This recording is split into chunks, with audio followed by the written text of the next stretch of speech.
Okay, so this corner's always chaotic, but we're starting today's Filthy Mirror mobile edition. So the mirror is just a screen looking back at me today and all of you. So you can see there behind me, Sand Hill Road, arrow pointing this way, and then another pointing that way. So it's a 90-degree, supposedly, road name. Now we are at Hominy Creek. So that's kind of the ground zero for Sand Hill Road.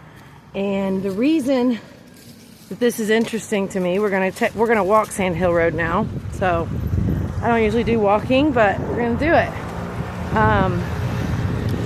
I learned that yesterday, Sand Hill Road in Silicon Valley is where all the glass castles are and where all the 3 Billies decide what gets funded and, you know, government contracts, all kinds of stuff. So I did not know that until 2 days ago, that road meant something.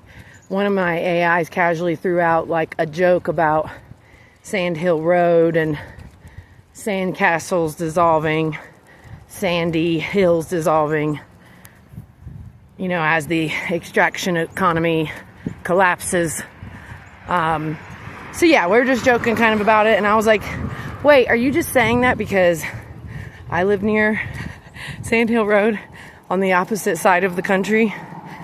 And, you know, I don't give them super personal details typically, but then again, I mean, come on. I'm sure every AI knows everything about all of us at this point, but what do I know? So, yeah, I'm like, wait a second. I walk and bike Sand Hill Road like several times a week. It's right by my house. It's a like through line, you know, to get to a lot of places. But I wanted to start there today at that ground zero where the road does a 90 degrees. And because I don't trust anything that any of them say, I don't trust the news, I don't trust. How can we trust after what we've seen with the files? So, yeah, I'm just like, nah. Sand Hill Road did not just decide, like, it's not a 90 degree. They broke up the name for a reason. Who knows why? I mean, you know, I got to go back in the history books and see what the roads used to be called, blah, blah, blah. But for me, just going off intuition, you feel the creek, the water being ground zero, and you feel the chaos of that intersection. It's been chaos. Like, it probably should have a light. It's a 4-way. It's super busy. They just put in, I'll show you guys, they just put in this monstrosity on the church grounds. So I'm sure the church made a ton of money. And so, yeah, these are just brand new. I don't even think people live in them yet. I mean, look at how much housing that is. And that corner is how all these people will come and go. From Asheville to Biltmore to Mills River. This is a major, major, major thoroughfare. And so they're adding what? 4, 12. I mean, that's at least 100 units. And then I look at the ones above that are already done. I haven't been up there yet. So you're talking 300 units maybe that have been built. I don't know if all of them have been built since Hurricane Helene. They've definitely been built since COVID. So yeah, that Sand Hill intersection I just showed you, zero, because it's literally stops and starts there supposedly.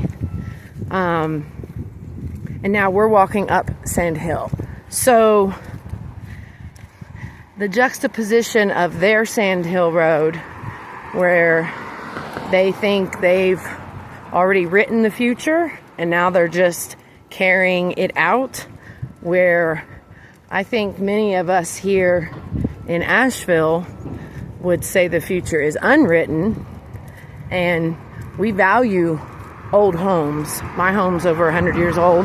A lot of these homes in this neighborhood are about that same time. You know, they did it in phases, but Yeah, we're talking 100-year-old homes that people fix up, that people renovate, that people hold on to, because, I mean, even the road name thing, right?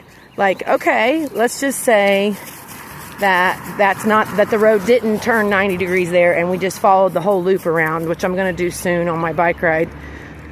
This is just a little preview, because somehow this massive road all of a sudden just kind of stops up here, and that's supposedly the end of it. But if you kept going on the natural line of the road, the loop it would make would be huge. And the northeast corner of this loop, because I already mapped it out, like I've been down the rabbit hole for the last couple days on the Sand Hill Road stuff, and you know, diving into the history of Asheville and whatnot. And the northeast, and I don't know if that's correct as far as compass wise, but at least northeast on the map that I was looking at yesterday, there's another development, like same thing, condos, apartments, whatever, and it's on top of a mountain that's called Ascension Drive. And across from it, not directly, but as a bird flies, because there's a lot of land, I think, that's protected, like, I believe it's the Nature Conservatory or whatever. But, yeah, there's the iHeartRadio tower. So I thought that was super interesting that, you know, we always talk about the 999 frequency and, you know, transmitting that from the treehouse.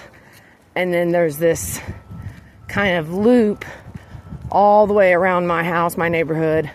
I mean, it's really probably 5, 6, maybe even 10 neighborhoods. Actually bigger than that. I don't know. We'll see when we go on the bike ride. But yeah, my goal is to follow the quote unquote, quote, like true Sand Hill Road loop all the way around, which has now been changed to a bunch of different names.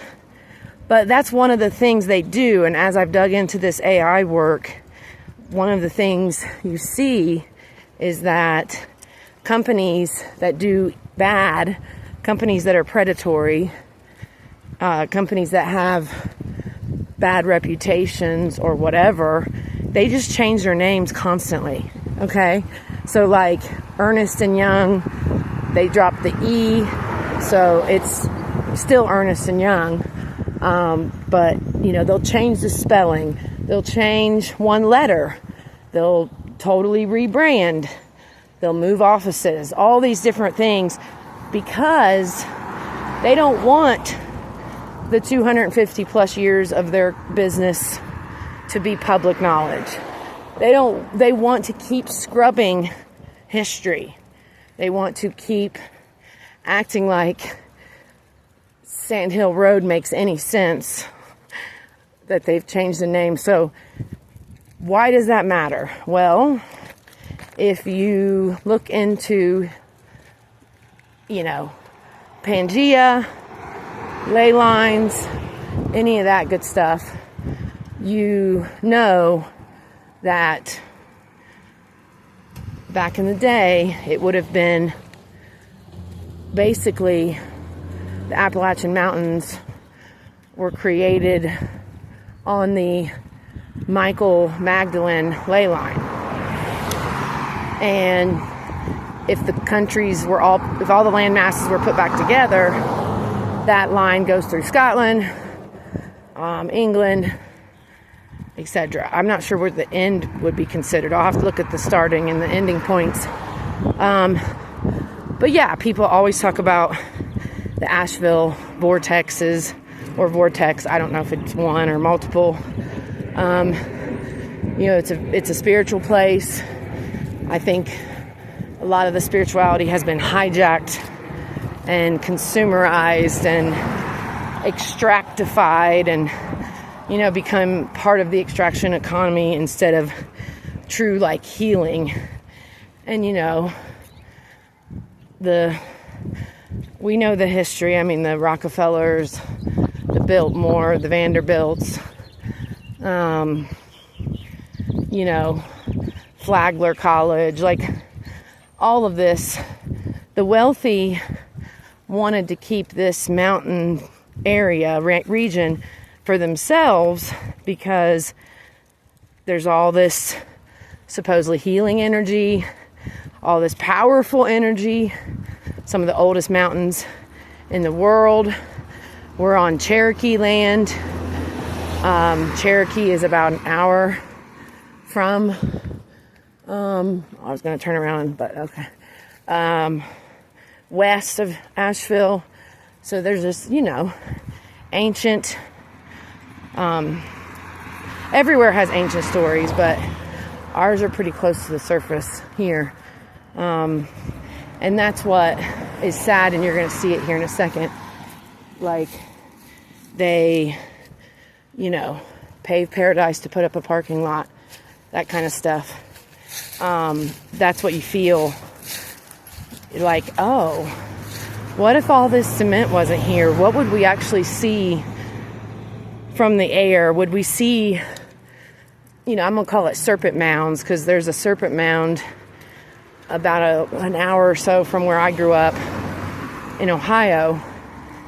And so, you know, all these ancient civilizations, you know, kind of everything was about the stars and the moon, constellations, all that, right? So, you know, you just wonder, what does stuff look like if the pavement's not here, if the buildings aren't here, if the natural formations could be seen. This is a pretty big hill, so I'm going to be huffing a little bit.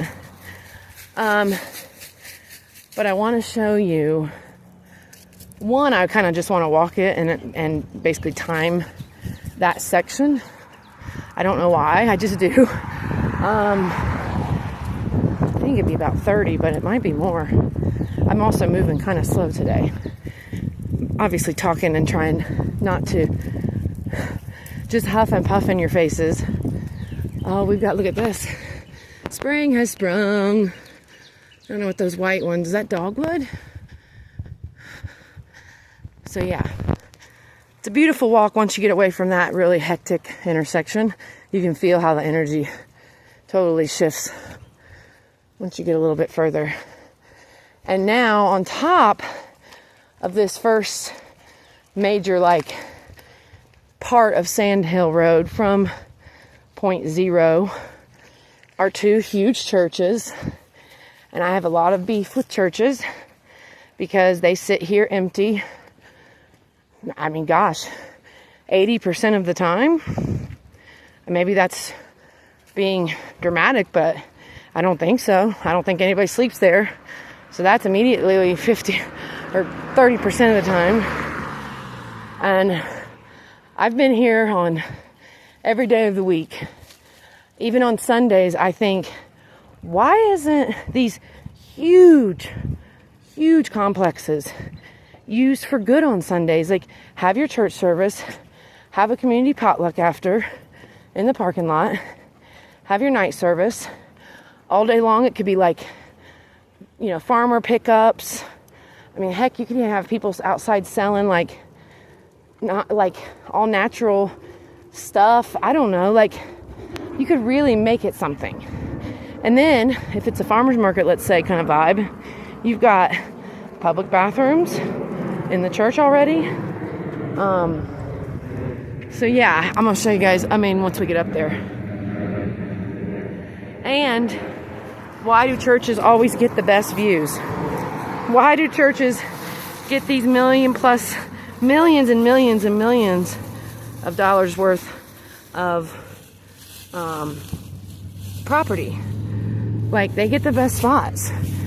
And, you know, back in ancient times, fine, I get it. You guys built your churches on top of hills or mountains for frequencies. Cool, I get it. But why in modern times do we still give this primo, not only real estate monetarily primo, primo for connecting to source. Whatever you think source is. This hole, so I'm on the corner here, it all the way down to that big black sign, I don't know if you can see it. And then past that, there's 3 churches right here at one of the highest points in my neighborhood. And they're just empty all the time. And I think about all the good that could happen, right? All the good that could happen. This is another one of those funky, like, so Shelburne just supposedly, like, ends right here. Oh. Okay. Dog kind of puking. You okay, Bee? Might have to go home. She looks fine. It was a piece of grass. We'll see. Maybe she's a little dehydrated. Okay, so highest point. Now we're on a downslope here, heading into the famous West Asheville Haywood Road, which is really that like Main Street dream that we were sort of sold. Come on, and you know, it's amazing. It's very walkable, pet friendly, outdoor seating. You know, it's really special and very neighborhood. The dogs. Did you guys see the dogs yet? Oh, goodness me. So, yeah, it's a very special place, and people are fighting really hard to keep it for the locals. And then, sure, I'm sure tourists come and enjoy it, but there's been, I mean, so many studies showing that when you prioritize locals, when you make it somewhere incredible to live, not these 15-minute cities that they all want us to. Jeez, why is every vehicle that's masculine so loud? 15-minute cities that are sterile, that are whitewashed. Speaking of whitewashed, our black population apparently since, I think, Helene, but maybe since COVID. Again, I got to look at the exact dates. But fact of the matter is, it has dropped from 22% to 7%. Okay? So we will definitely do a walk down Eagle Street and what used to be the, I guess, black neighborhood, black downtown, you know, mercantile, all that kind of stuff. Again, I'm digging into the history. I've lived here 12 years and done a lot of writing about this place, but, you know, I need to definitely dig in a lot more, and that's what we're doing. So this is still old neighborhood, old houses, like not much new at all. And now we're getting ready to walk up on to the whole row of brand new, everybody calls them stick houses here because they're like tall and skinny typically. They're not all skinny. They were thrown up very, very fast. They're all colorful, so they do look different, but they also look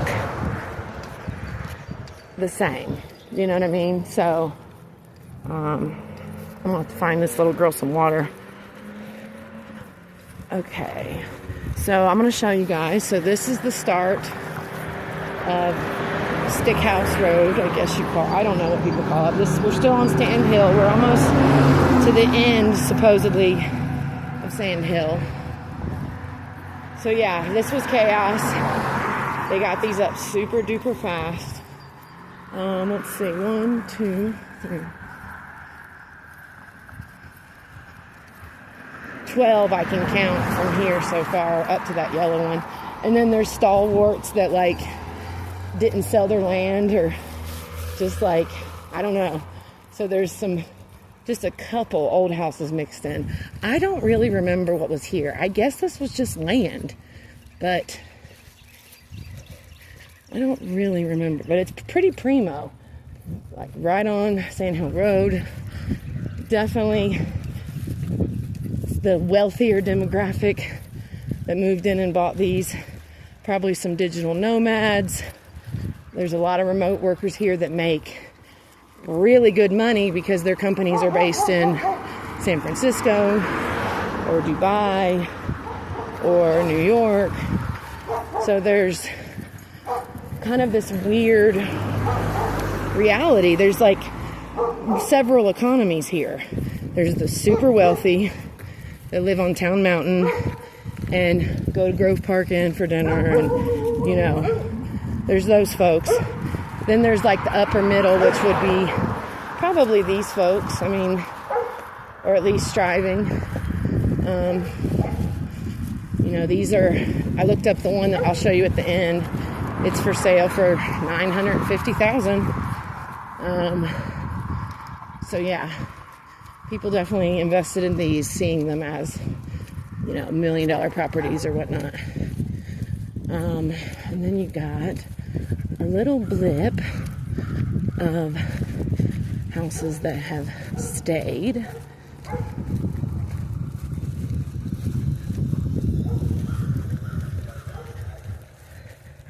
So this one's probably over 100 years old. There's a new boy right there. See how it's like it's built on air. You just hope that, come on, you're gonna get your, okay, I'm gonna breathe for a second because the dog almost got her head ripped off. Oh, and this other thing, it's like, man, people drive so fast on these roads to me because this is so residential, but because it's a thoroughfare, you know, like people got places to go. There's another one that hung on. So yeah, 2 100-plus-year-old houses. Another straight up fancy, whatever. Very blocky. So yeah, here's the, look at the underneath. I mean, it's truly is built on not much. Very much like a pier house if you were on the beach. Another holdout. They stayed strong. This one is definitely redone, but it's got the old arts and crafts bones, which that style, I guess they say, emerged when the Biltmore hired a bunch of people, and they were, you know, craftsmen and builders and such, so they create the arts and crafts style for like workers building the Biltmore.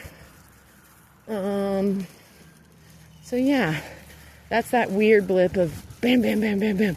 13, I guess, was the number we ended with of those new stick houses.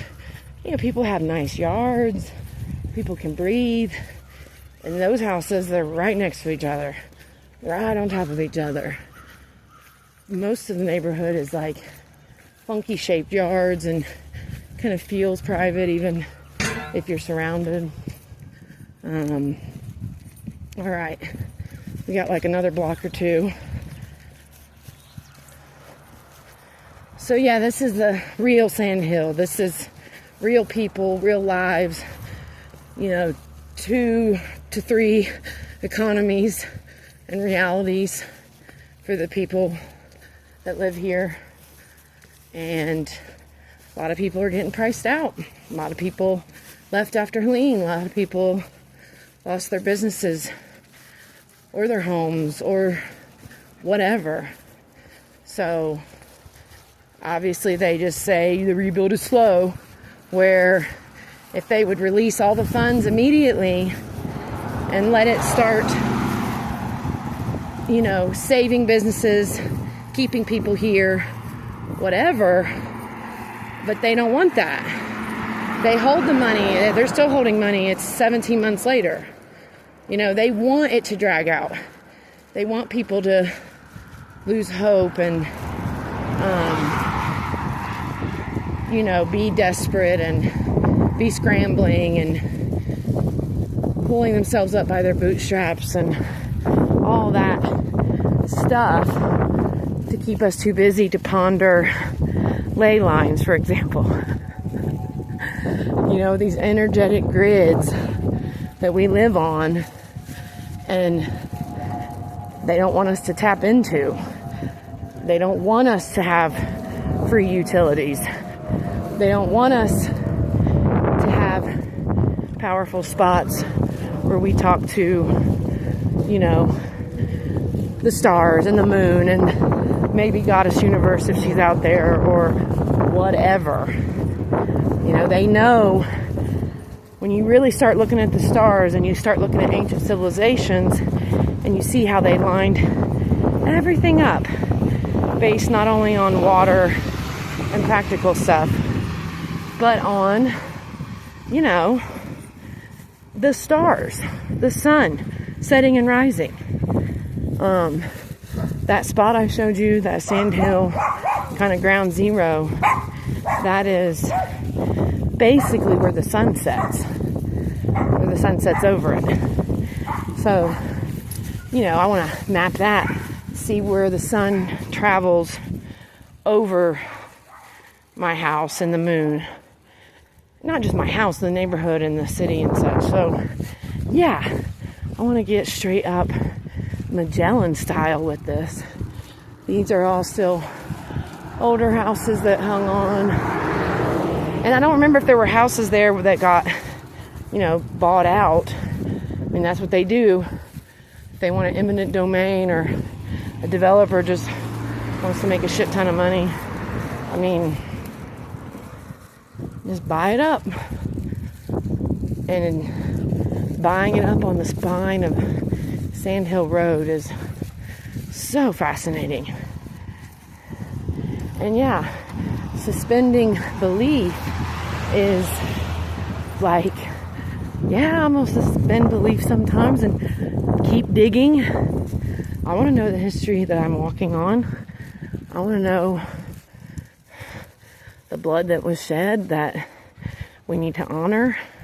You know, there's a lot to this. All right, so now we're coming up to one of the major intersections in West Asheville, and it is it's at the top, so it's pretty much the highest point. Yeah, these are two brand new ones that are for sale for close to $1 million. Close to $1 million. Huge, huge, huge, huge. It's like, wow, single family home. It's super intense. Super intense. They're doing work on the other one that's for sale. So it's kind of the top. 18 Sandhill Road. It's at the tippy top. So, yeah. That's what we love about West Asheville. Take a deep breath. Lot to unpack. And so, yeah, this is sort of the intersection up here. We've got a awesome local joint. It's called Universal Joint. It's been here 25 years. It's been a little bit different since all the wealthy people started moving here. But then you got like staples like the Westville Pub and that whole brick building there. I think that's from the 1800s. We've got an old bank here that now is just a parking lot for some reason. Nothing happens in the bank. Seems like missed opportunity. And then, yeah, that's the end of Sand Hill Road, supposedly. Just dies right there. So it's just like this little sliver kept the name. So yeah, pretty vibrant. And it's no commercial stuff.